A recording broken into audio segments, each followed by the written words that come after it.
Hello everyone, my name is not Scott, nor is it Pwnobi, nor is it the acoustic kind. My name is in fact NBZ. I am a Pokemon's narration battler, doing a guest narration here for Scott on this NU tier battle. And the team looks very interesting. I have had the pleasure of playing it myself, and it is pretty tough to take down. So, as you can see, both teams are kind of similar in terms of the walling potential. Both guys are carrying Sandslash and Hypno, for the special and physical walling side.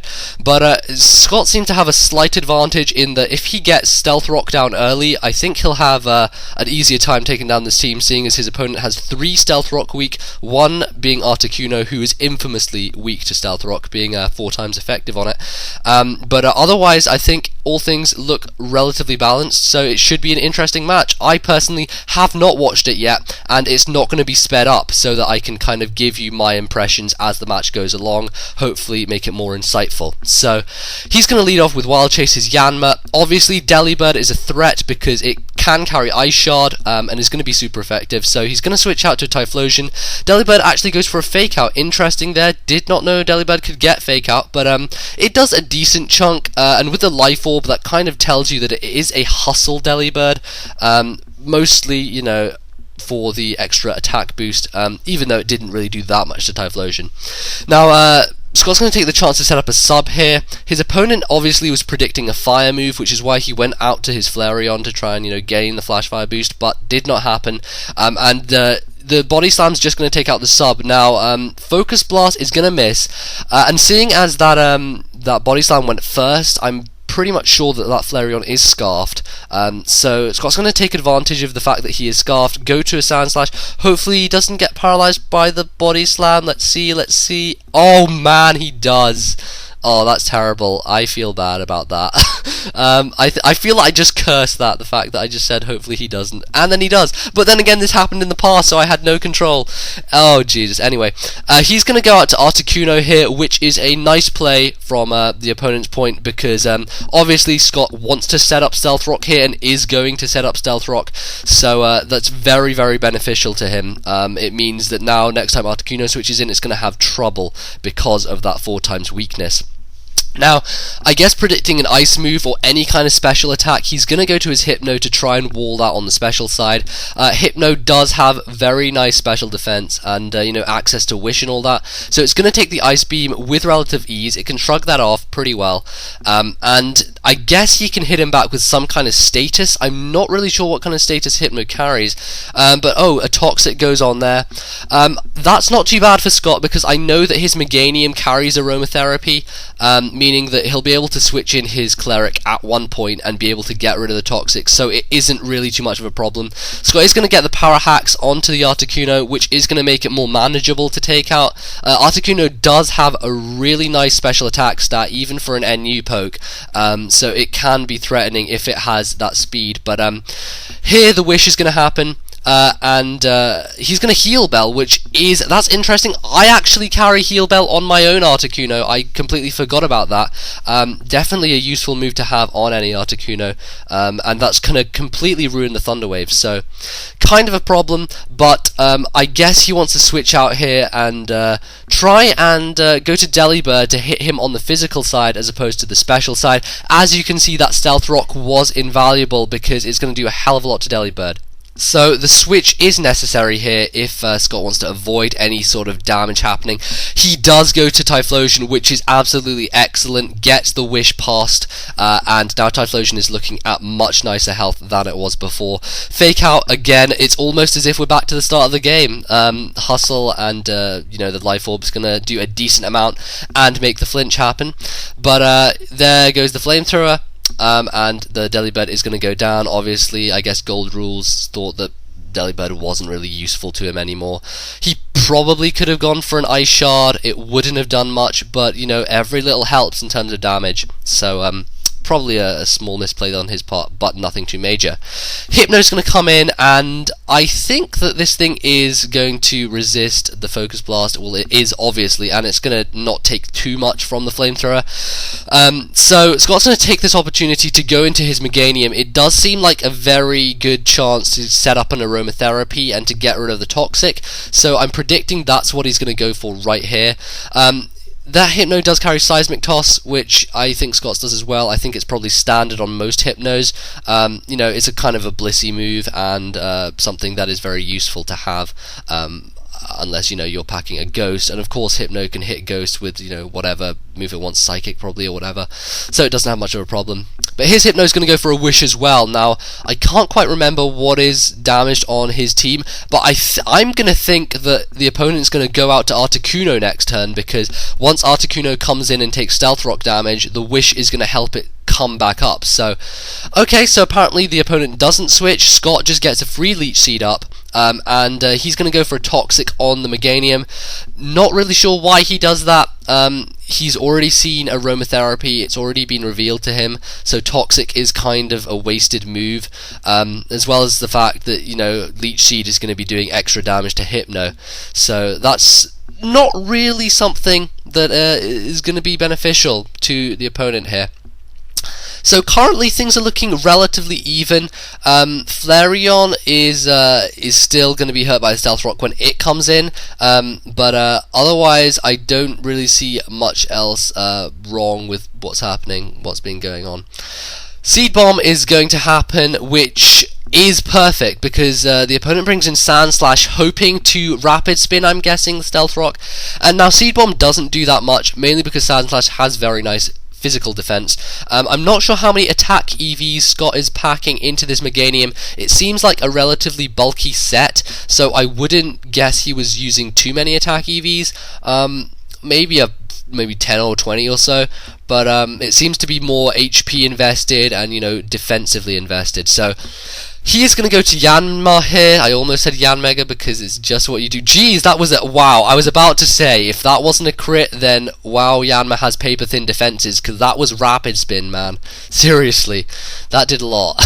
So the Stealth Rocks are now going to be gone, which is really, really nice. Is Articuno going to come in here? I'm predicting it. Oh, it's not. Raichu's going to come in, which is another thing that can take Yanma very easily with its Thunderbolt. But Scott's going to be able to set up the substitute here, and I'm guessing is going to get the speed boost. Apparently not, because I don't know why. Does Yanma get speed boost? I don't even know. But Hypnosis is going to hit, which is very nice, especially seeing as this is not Diamond and Pearl, this is Heart Gold or whatever. I don't even know if it's Platinum, Heart Gold or what. But the Hypnosis is going to hit the Raichu, which I guess he can use as sleep fodder, because Articuno is very capable of taking out this Wild Chase, which it's not really too much of a problem. Articuno has excellent special defense, so it's going to shrug off that Air Slash as if it was nothing, and is probably going to be able to fire off an Ice Beam here. I don't think that Scott has much that can do any damage to an Articuno, but as always, there's no point in wasting a substitute. You might as well just stay in and get whatever damage you can, and, you know, you might get a flinch, which is what happens here. That's relatively cool. You know, flinches are useful. Overall, this kind of doesn't make much of a difference to the overall play of the match, because Articuno can roost all this off later on. It's kind of just Scott waiting until wow.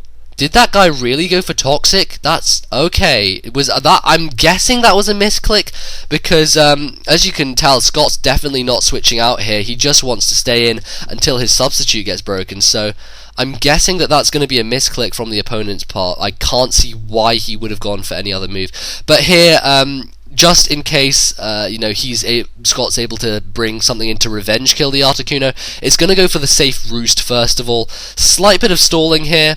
Not too much to say other than Scott's going to switch out here, knowing that his opponent isn't really going to want to do anything to him apart from Ice Beam him, and he can resist it with a Typhlosion. I guess he could have stayed in one more turn and Air Slashed, because the sub would have still been effective, but Overall, going to Typhlosion is no bad thing, because it means that he instantly threatens him with the Flamethrower.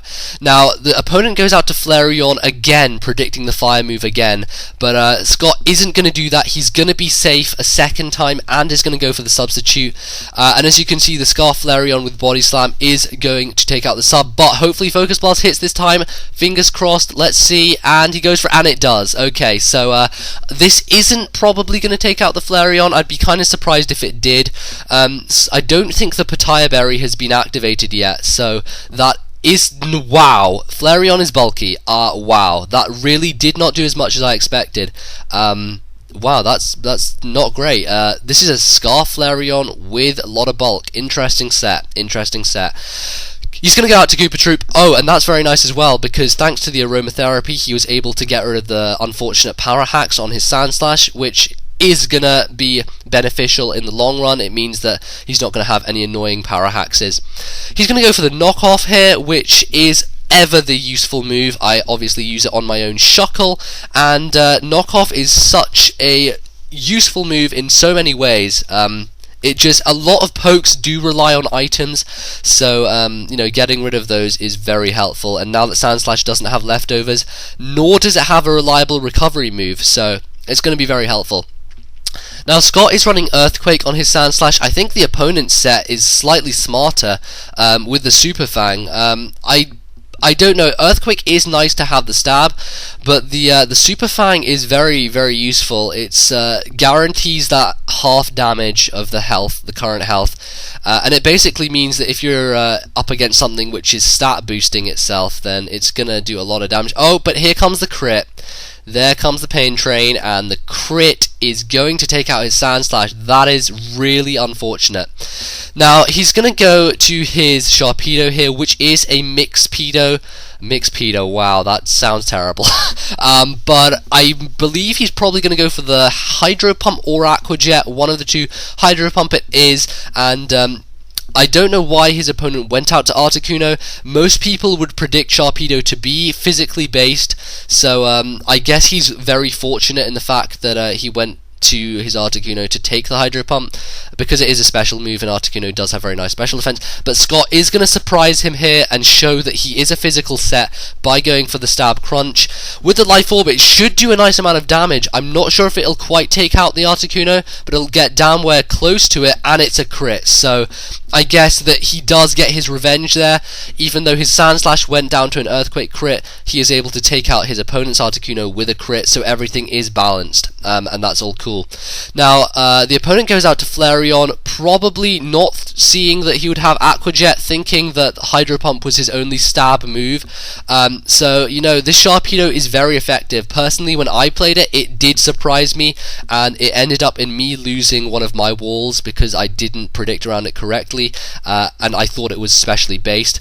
So here, it's going to go for the crunch on the Hypno. At this point, I think that there's not a whole lot that Gold Rules can do to this Sharpedo. It seems to be having a mini sweep here. And he gets another crit. That probably did not matter at all, mainly because Hypno has massive special defense and pitiful defense, especially, you know, with the Life Orb boost as well. It's really not going to do that much. Raichu here is sleeping as well, and Scott does have the Earthquake to take that thing out. So overall, I think that's going to be the game here, because Sharpedo is going to be able to sweep the rest of his guys. Not much else Gold Rules can do to counter his team, and I think that's going to wrap it all up. So it was a pretty interesting match here. Definitely shows the usefulness of Stealth Rock and the usefulness to carry a Rapid Spinner, and it was definitely useful for the opponent to have Rapid Spin with his Sand Slash. Otherwise, his Articuno and Flareon would have been a lot more useless. Yeah, interesting Delibird set. I enjoyed that, and you know, overall, we can see that Scott's team is building on many aspects and is able to get around lots of stuff. So it's pretty cool. Yeah, that's going to finish the game, and I'm not sure what the final score was.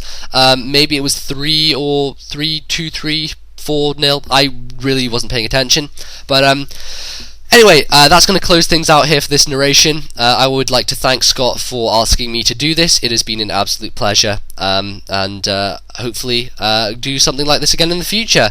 If you'd like to check out my channel, I'm sure he would be kind enough to leave my link in the description. But until I see anyone again sometime, I'm going to say sayonara. Thanks for watching, guys.